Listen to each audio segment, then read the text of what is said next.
from the Manchester College, who has both the distinction of being a long-time practitioner in this area and now obviously a manager facing considerable challenges, but also one of the two people here in this room who've been honoured for their work in prison education. So we're delighted to have, I'm not sure how many people have ever been honoured for their work in prison education, and there should be many more of them, so if anybody wants to be nominated, let us know. But we're delighted to have Merryn, and later Angela Christopher will be on the panel, as people whose work in this sector has been recognised in that way. But more importantly, it's because of their vision and expertise. And so I'm delighted that Merryn was able to spare a day and come down and take part in this debate and dialogue. Thank you. Thank you very much for the opportunity to be part of today.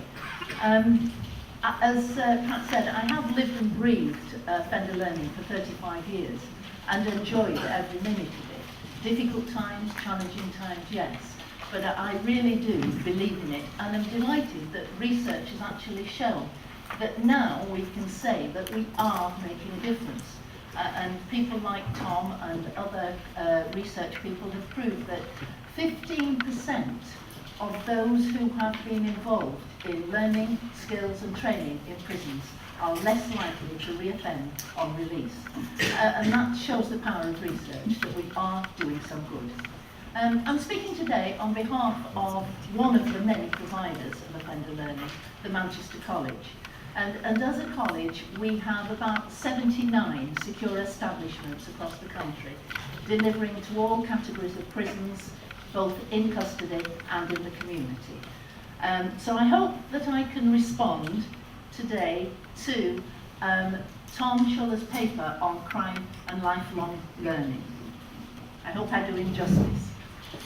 This quotation at the end of the paper stuck very rigidly with me, because having looked at the power of research, it worried me that this quotation, that offender learning is a sector hallmarked by extensive research with clear findings, followed by, at best, inconsistent and in some areas, negligible action.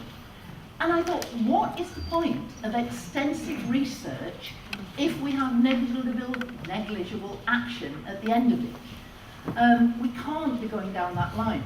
I didn't actually know who Brenchley 208 was till I saw John this morning and put two and two together and realised it was a colleague from OCR that I'd known for some time. So John, I'm grateful for that quotation. And I think you'll find during my short speech that I use quotations quite a lot. And I think it was Dorothy Sayers who said, I like using quotations. It saves the energy of original thought. And I think you'll find, being an English specialist, that's what I actually like to do. So I was grateful for that one, and I've added it to my collection. But it's worrying. If we're having good research programs, we need to have them put into practice. And since my role is putting things into practice, I hope that I've got perhaps a few suggestions for that. One of the things that did worry me, on my patch we have two prisons that are small. We have Askham Grange Women's Prison in York and Lancaster Castle. And they have evidence that small is beautiful. They can prove that their reducing reoffending is far, far better than the national average.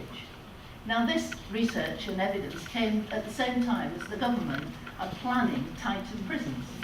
And I can only believe that they believe that big was cheap. But I'm sure Tom will agree with me that there's cheap in the short term and then there's cheap in the long term. And the effects of reducing reoffending greatly outweigh the early stages of the cost of a prison. So I'm just really putting the case forward for effective research. I'm very much a positive person, and I've always liked John Harvey Jones's quote that tell them what they can do, but not what they can't. And it's going to be hard for me now to look at some of the recommendations that Tom has made in his paper, Crime and Lifelong Learning, and look at it from two aspects. This is possibly showing the difference between a pessimist and an optimist. Two men looked through the same prison bars. One saw mud, the other saw stars. And that's our choice. Are we going to look at prison now and in the future with a pessimistic attitude, or with the vision that Tom showed in his paper and have an optimistic approach.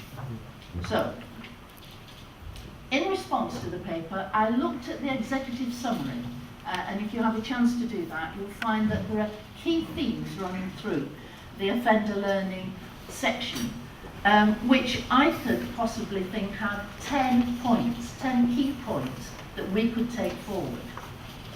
We've got a vision that Tom can see for the future of offender learning.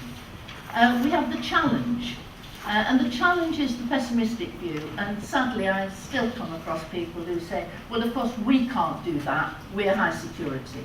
Well, we can't do that because we've got women, and young people would never agree to that. And the churn, we only have them for 3 weeks, we can't do much with them. But we must, and we must seize the opportunity. So I'm going to go through the 10 points that I saw in Tom's vision, and give both the looking at the mud side and the looking at the stars, and see if we can work to the future. Thank you. I asked Tom if he still got nervous addressing a very experienced peer group, knowledgeable base, and he said yes. So we both agreed that it's still quite daunting talking to people who are very much experienced in this field. The vision, the 10 points. If I were as IT and digital literate, I'd have brought these up one by one, but forgive me, they all come together.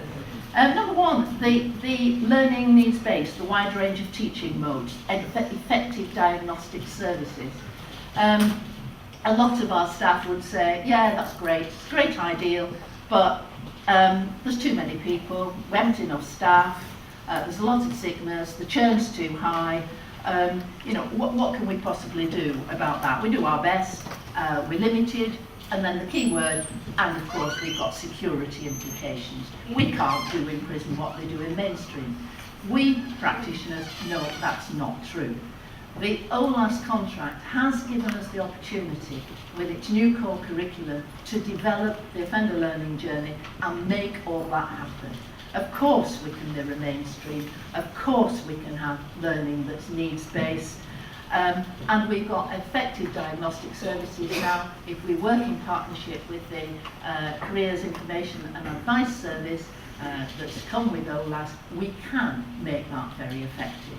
And I was glad that Tom touched on making that curriculum broader.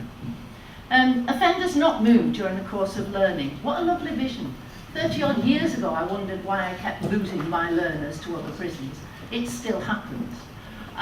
The pessimist would say, oh come on, get real. They get shipped out in the middle of the night.